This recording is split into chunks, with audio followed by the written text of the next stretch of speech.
Salut tout le monde et bienvenue sur ma chaîne.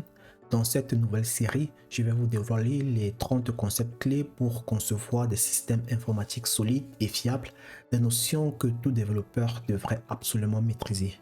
Aujourd'hui, on démarre fort. On va voir les 6 premiers concepts et bien sûr, les prochains arriveront dans les vidéos suivantes. Alors, restez connectés, abonnez-vous et activez la cloche pour ne rien manquer.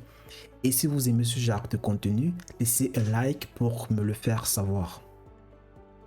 Commençons par l'architecture client-serveur.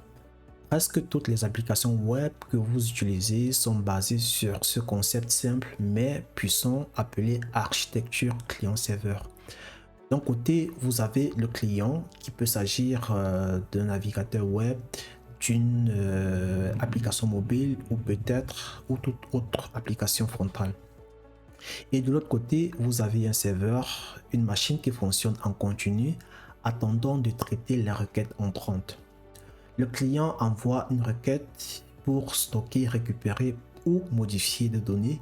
Le serveur reçoit la demande, traite et effectue les opérations nécessaires et renvoie une réponse. Cela semble simple, mais une grande question se pose. Comment le client sait-il où trouver le serveur?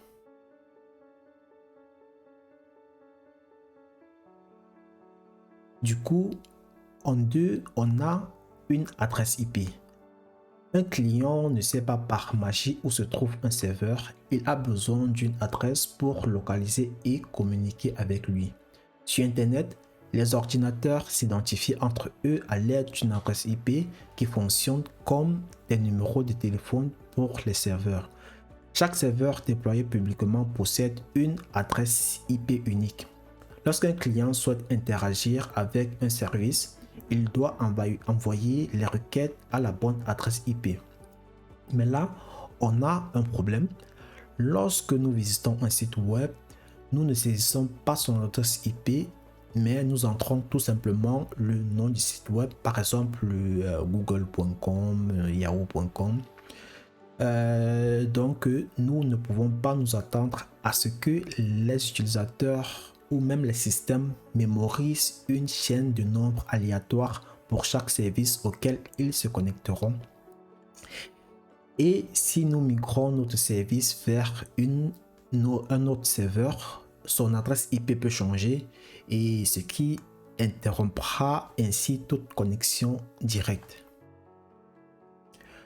Ceci nous amène donc à l'élément 3 qui est le DNS serveur ou serveur DNS en français. Au lieu de nous fier à une adresse IP difficile à mémoriser, nous utilisons quelque chose de beaucoup plus convivial, ce qu'on appelle les noms de domaine. Mais nous avons besoin d'un autre moyen de mapper un nom de domaine à son adresse IP correspondante. C'est là qu'intervient le DNS ou Domain Name System. Il mappe les noms de domaine faciles à mémoriser comme par exemple google.com à une adresse IP correspondante. Voici ce qui se passe dans les coulisses.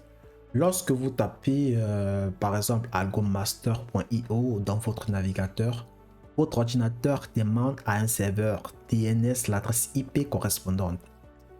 Une fois que le serveur DNS répond avec l'adresse IP, votre navigateur l'utilise pour établir la connexion avec le serveur et faire une demande. Vous pouvez trouver l'adresse IP de n'importe quel domaine grâce à la commande ping. Ouvrez simplement le terminal et saisissez ping suivi du nom de domaine. L'adresse IP actuellement attribuée à ce domaine vous sera renvoyée. En 4, on a le proxy ou bien forward proxy et le reverse proxy. Commençons par le forward proxy. Lorsque vous visitez un site web, votre demande ne parvient pas toujours directement au serveur. Parfois, elle passe d'abord par un proxy ou un proxy inverse. Un serveur proxy agit comme un intermédiaire entre votre appareil et Internet. Lorsque vous demandez une page web, le proxy transmet votre demande au serveur cible, récupère la réponse et vous la renvoie. Le proxy masque votre adresse IP, préservant ainsi votre emplacement et votre identité. Parlons maintenant du reverse proxy. Un proxy inverse fonctionne à l'inverse. Il intercepte toutes les requêtes des clients et les transmet au serveur back-end selon les règles prédéfinies.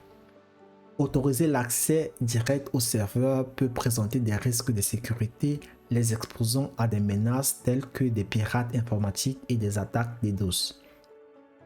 Un proxy reverse atténue ces risques en agissant comme un point d'entrée contrôlé qui régule le trafic entrant et masque les adresses IP des serveurs.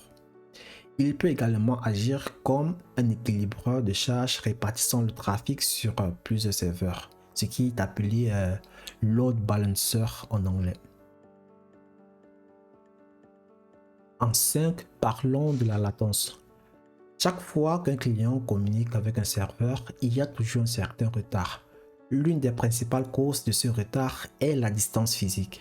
Par exemple, si notre serveur est à New York, mais qu'un utilisateur en Inde envoie une requête, les données doivent parcourir l'autre bout du monde, puis la réponse doit faire le même voyage pour le retour. Ce délai aller-retour est appelé latence. Il s'agit du temps total nécessaire aux données pour voyager entre le client et le serveur. Une latence élevée peut donner l'impression que les applications sont lentes et peu réactives. Une façon de réduire la latence consiste à déployer notre service dans plusieurs centres de données à travers le monde. De cette façon, les utilisateurs peuvent se connecter au serveur le plus proche au lieu d'attendre les données voyageant à travers le monde. Une fois la connexion établie, comment les clients et les serveurs communiquent-ils réellement? Ceci nous amène à parler des protocoles HTTP et HTTPS. Chaque fois que vous visitez un site web, votre navigateur et le serveur communiquent à l'aide d'un ensemble de règles appelées protocoles. C'est pourquoi la plupart des URL commencent par HTTP ou HTTPS. Je vous explique comment cela fonctionne. Le client envoie une requête au serveur. Cette requête comprend un header ou bien une en-tête contenant les informations telles que le type de requête, le type de navigateur et les cookies, et parfois un corps de requête contenant les données supplémentaires comme les entrées de formulaire. Le serveur traite la demande et répond avec une réponse HTTP, soit en renvoyant la donnée demandée, soit un message d'erreur si quelque chose s'est mal passé côté serveur. HTTP présente une faille de sécurité majeure. Il envoie des réponses en texte brut. C'est un problème sérieux, notamment pour les informations sensibles comme les mots de passe, les informations de carte bancaire et les données personnelles. C'est pourquoi les sites web modernes utilisent le protocole HTTPS pour Hypertext Transfer Protocol Secure. Ce protocole chiffre toutes les données à l'aide de SSL/TLS, garantissant que même si une requête est interceptée, elle ne peut ni être lue ni modifiée. Mais les clients et les serveurs n'échangent pas directement les requêtes et les réponses HTTP brutes. C'est là qu'interviennent les API qu'on visitera plus tard dans une prochaine vidéo. Voilà, vous connaissez maintenant les 6 premiers concepts pour créer des systèmes robustes. Mettez-les en pratique et vous verrez déjà la différence.